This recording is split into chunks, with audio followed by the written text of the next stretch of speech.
I'm on my way up to Canaan land. I'm on my way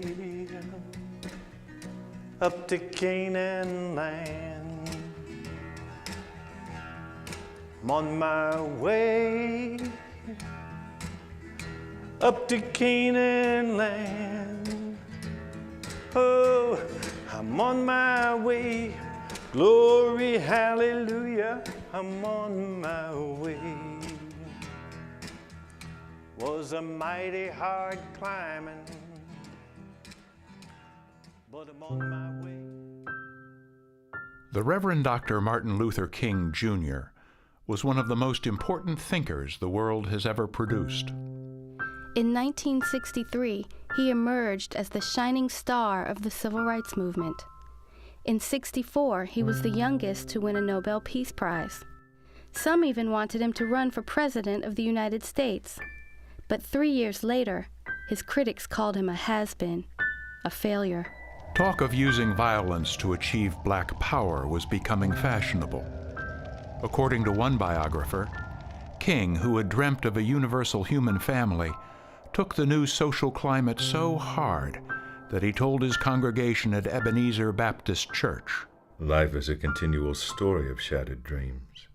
And he kept wondering, where do we go? How do we get there?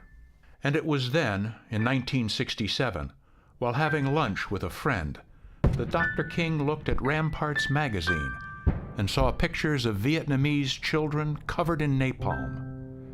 He pushed his plate of food away and said, "Nothing will ever taste any good for me until I do everything I can to end that war."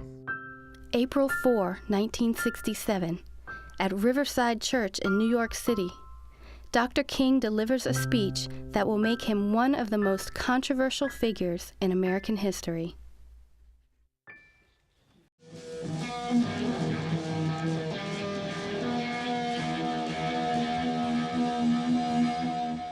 I am convinced that if we are to get on the right side of the world revolution, we as a nation must undergo a radical revolution of values. We must rapidly begin the shift from a thing-oriented society to a person-oriented society. When machines and computers, profit motives and property rights are considered more important than people, the giant triplet of racism, materialism, and militarism is incapable of being conquered. A true revolution of values will soon cause us to question the fairness and justice of many of our past and present policies. On the one hand, we are called to play the Good Samaritan on life's roadside, but that will only be an initial act. One day we must come to see that the whole Jericho Road must be transformed so that men and women will not be constantly beaten and robbed as they make their journey along life's highway. True compassion is more than flinging a coin at a beggar. It is not haphazard and superficial. It comes to see that an edifice which produces beggars needs restructuring. America, the richest and most powerful nation in the world, can well lead the way in this revolution of values. There is nothing except a tragic death wish to prevent us from reordering our values so that the pursuit of peace will take precedence over the pursuit of war. There is nothing to keep us from molding a recalcitrant status quo with bruised hands until we have fashioned it into a brotherhood and sisterhood. This kind of positive revolution of values is our best defense against totalitarianism. War is not the answer. Our greatest defense is to take offensive action in behalf of justice. We must, with positive action, seek to remove those conditions of poverty, insecurity, and injustice which are the fertile soil in which the seeds of desperate actions grow. Historians and journalists speculate that this speech heralded the coming of a new Dr. King. The illusion of him as a country preacher who simply wanted blacks and whites to hold hands was shattered. Now, in the minds of many, he was a radical and going too far. His open criticism of Johnson administration policies brought powerful enemies. Some of the black leadership turned against him. There were death threats. Yet Dr. King continued speaking out against war and poverty, regardless of the cost. In February of 1968, King went to a fundraiser in Hollywood and spoke with James Baldwin, who had been with him at the March on Washington. According to Baldwin, King seemed weary and sad. The people no longer believed in their petitions or their government. King started to lose faith himself. We're in terrible shape with this Poor People's Campaign. Just isn't working. People aren't responding. One insider remembered King as more depressed than he'd ever seen him before. I did everything I could to help him, but I couldn't do much. February 4, 1968, Ebenezer Baptist Church. King delivers the speech that will serve as his eulogy exactly 2 months and 5 days later. He is 39 years old. Every now and then, I guess we all think realistically about that day when we will be victimized with what is life's final common denominator. That's something we call death. We all think about it.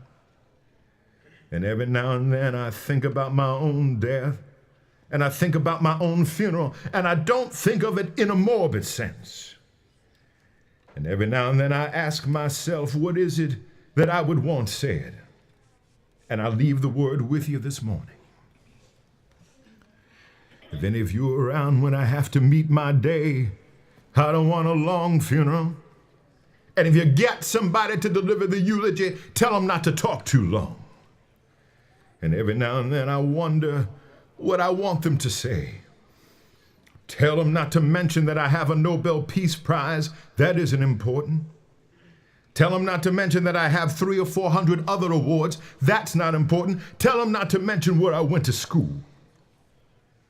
I'd like somebody to mention that day that Martin Luther King Jr. tried to give his life serving others.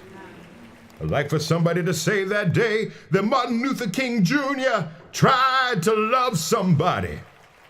I want you to say that day that I tried to be right on the war question. And I want you to be able to say that day that I did try to feed the hungry. And I want you to be able to say that day that I did try in my life to clothe those who were naked. I want you to say that day that I did try in my life to visit those who were in prison. I want you to say that I tried to love and serve humanity. Yes, if you want to say I was a drum major, say I was a drum major for justice. Say that I was a drum major for peace. I was a drum major for righteousness, and all the other shallow things will not matter. I won't have any money to leave behind. I won't have the fine and luxurious things of life to leave behind. But I just want to leave a committed life behind. And that's all I want to say. If I can help somebody as I pass along, if I can cheer somebody with a word or song, if I can show somebody he's traveling wrong, then my living will not be in vain. If I can do my duty as a Christian ought, if I can bring salvation to a world once wrought, if I can spread the message as the Master taught, then my living will not be in vain. Yes, Jesus, I want to be on your right or your left side, not for any selfish reason. I want to be on your right or your left side, not in terms of some political kingdom or ambition, but I just want to be there in love and in justice and in truth and in commitment to others, so that we can make of this old world a new world.